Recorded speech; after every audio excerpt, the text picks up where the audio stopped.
Bismillahirrahmanirrahim। پیارے دوستوں، ساتھیوں اور بزرگوں، السلام علیکم۔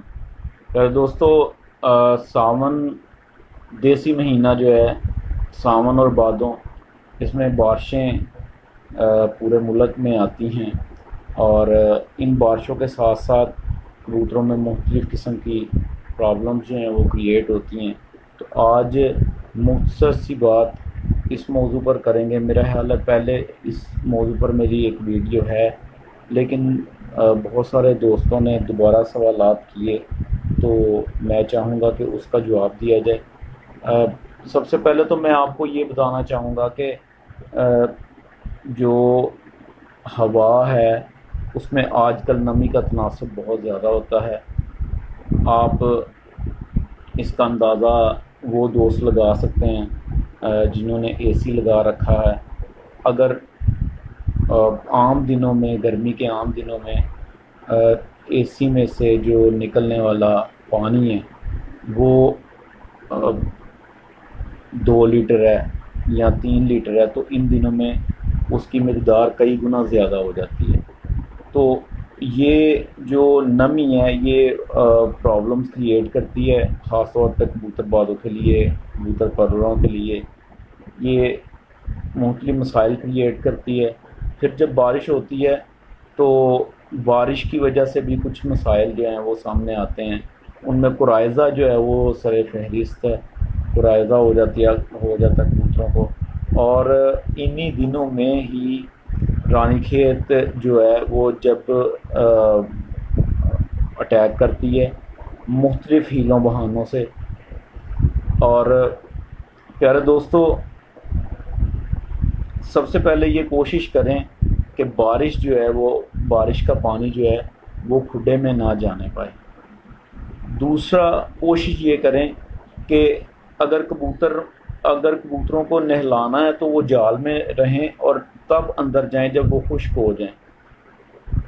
اگر ایسا نہیں ہے تو ان کو بارش میں باہر نہ نکلنے دیں، کیونکہ کبوتر وہی گیلے پر لے کر اندر جاتے ہیں، اپنے باکس میں بیٹھتے ہیں، اور وہاں پر جا کر وہ پانی جو ہے وہ ٹپ ٹپ گرنا شروع ہوتا ہے، اور وہ اس سے جو فاضل وہاں پر مادے پڑے ہوتے ہیں، پیٹھیں پڑی ہوتی ہیں، وہ ریفریش ہو جاتی ہیں اور مختلف قسم کے جراثیموں کو جنم دیتی ہیں۔ دوسری بات جو ہے وہ بڑی انتہائی اہم ہے، اس کو ہم بڑا لائٹ لیتے ہیں۔ میں نے بہت ساری جگہوں پر دیکھا، وزٹ کیے، میں نے دیکھا کہ بارشوں کے دنوں میں جو رات کا دانہ پڑا ہوتا ہے وہ اپنا، ہمارے دوست یہ خیال کرتے ہیں کہ دانے کو ضائع نہیں کرنا چاہیے، اس کو آج بھی وہ کھا لیں گے تو اچھی بات ہے، لیکن یہ بالکل ایک غلط خیال ہے۔ دوسرا، اگر آپ کا دانہ کسی ایسی جگہ پر پڑا ہے جس پر بارش کی پھوڑ بھی پڑ رہی ہے، تو بھی آپ کا وہ جو دانہ ہے وہ مطلب وہ ایک دوسرے سے جڑ جاتا ہے اور بول سے بن جاتے ہیں، تو یہ جو چیزیں ہیں، اور پھپھوندی اس میں پیدا ہو جاتی ہے، اور پھپھوندی کے اندر آپ کی سوچ ہے کہ کیسا ٹاکسن، کیسا زہر پیدا ہوتا ہے۔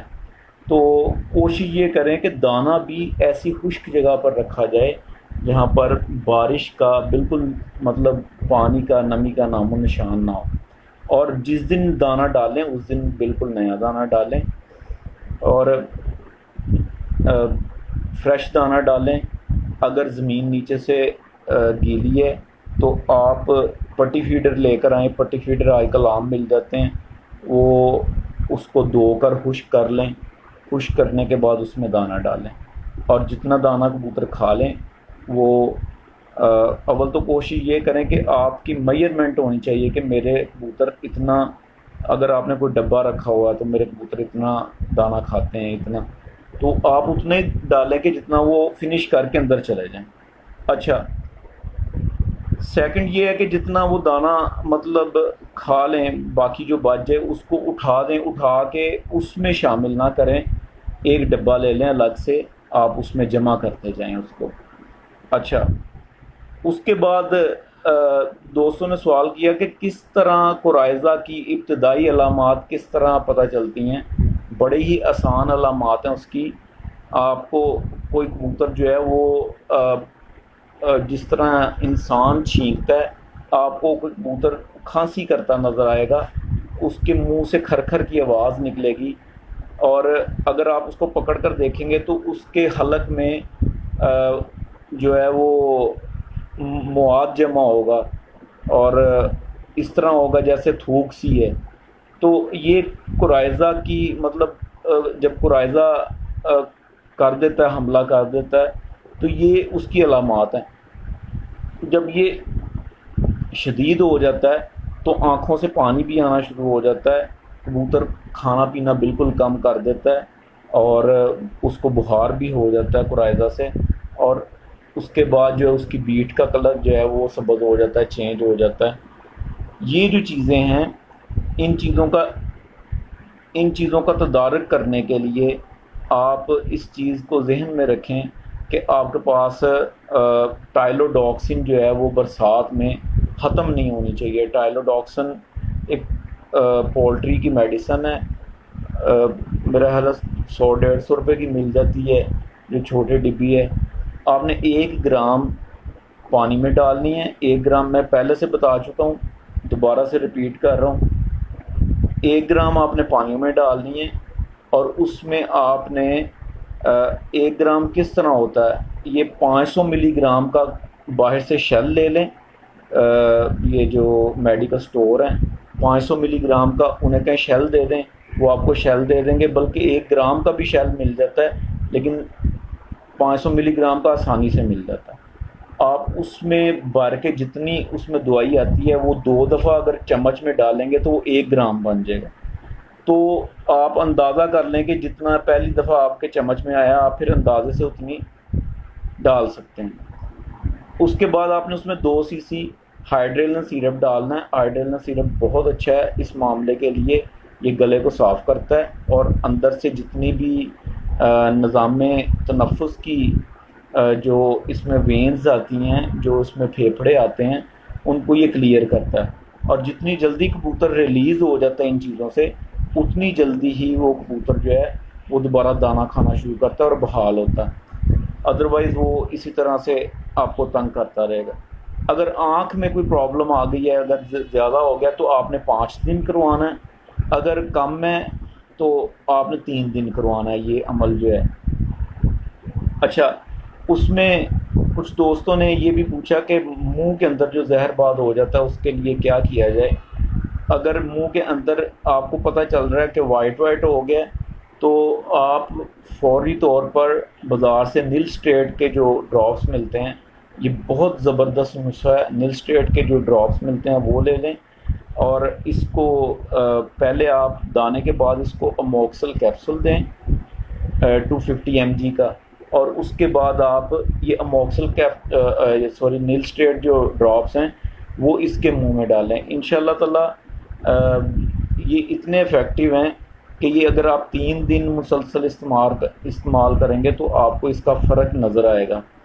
سوالات پیارے بھائی اور بھی بہت سارے ہیں جن کا جواب دینے کے لیے میں پوری کوشش کرتا ہوں کہ ٹائم ملے، لیکن آج کل کچھ ٹائم کی روٹین اس طرح کی ہے کہ مجھے ٹائم نہیں مل پا رہا۔ انشاءاللہ تعالی ایک میری ماں جی نے سوال کیا ہے کہ کیا کبوتر منحوس ہوتے ہیں، انہوں نے کہا جی میرے بیٹے کو سمجھائیں کہ کبوتر منحوس ہوتے ہیں۔ اس موضوع پر بھی میرے ذہن میں بہت سارا مواد ہے جو آپ لوگوں سے شیئر کرنا چاہوں گا، لیکن ایک بات جاتے جاتے میں آپ سے کہہ دیتا ہوں، کوئی بھی پرندہ منحوس نہیں ہے۔ انسان کا اپنا کردار اس طرح کا ہوتا ہے کہ وہ نحوست میں آ جاتا ہے۔ پیارے نبی صلی اللہ علیہ وسلم کے پاس ایک صحابی آئے، انہوں نے آ کر کہا کہ یا رسول اللہ صلی اللہ علیہ وسلم میں بہت تنگ دست ہوں۔ آپ صلی اللہ علیہ وسلم نے فرمایا کہ اپنے دروازے پر پردہ ڈال لو۔ تو اس بندے نے سوچا کہ یار یہ کیا عجیب سی منطق ہے، لیکن چونکہ عزت تھی، احترام تھا اتنا، تو وہ جو مطلب سوال پہ سوال نہیں کر سکا، اس نے جا کر پردہ ڈال دیا۔ کچھ دیر بعد آیا، اس نے کہا یا رسول اللہ صلی اللہ علیہ وسلم میرے ماں باپ آپ پر قربان جائیں، یہ تو جادو ہی ہو گیا کہ میرے حالات بدل گئے ہیں، تو لیکن آپ مجھے یہ بتائیے، مجھے سمجھ نہیں آئی۔ تو آقا صلی اللہ علیہ وسلم نے فرمایا ایک بے نمازی تمہارے گھر کے باہر سے گزرتا تھا، اس کی نحوست تمہارے اندر آتی تھی۔ تو پیارے دوستو یہ غور کریں کہ ایک بے نمازی پورے محلے میں نحوست، باہر سے گزرتا نحوست پھیلا رہا ہے، تو جس گھر میں بے نمازی رہتا ہو اس سے زیادہ بڑا منحوس کون ہوگا؟ پرندے منحوس نہیں ہوتے، انسان کی اپنی یہ جو لاپرواہیاں ہیں اور اپنی نیچر سے ہٹ کر چلنے کی، مذہب سے ہٹ کر چلنے کی جو طریقہ کار ہیں، وہ انسان کو نحوست میں کی جانب لے جاتے ہیں۔ آپ سب کا بہت شکریہ۔ اگر آپ کو یہ پروگرام پسند آئے تو پیارے دوستوں شیئر بھی کیا کریں، کمنٹس بھی کیا کریں، اور ہمارے پیج کو بھی لائک کریں، دوستوں کو بھی بتائیں، کہ تاکہ جو بھی بتایا جاتا ہے زیادہ سے زیادہ دوستوں کا بھلا ہو سکے۔ آپ لوگوں کا بہت شکریہ۔ السلام علیکم۔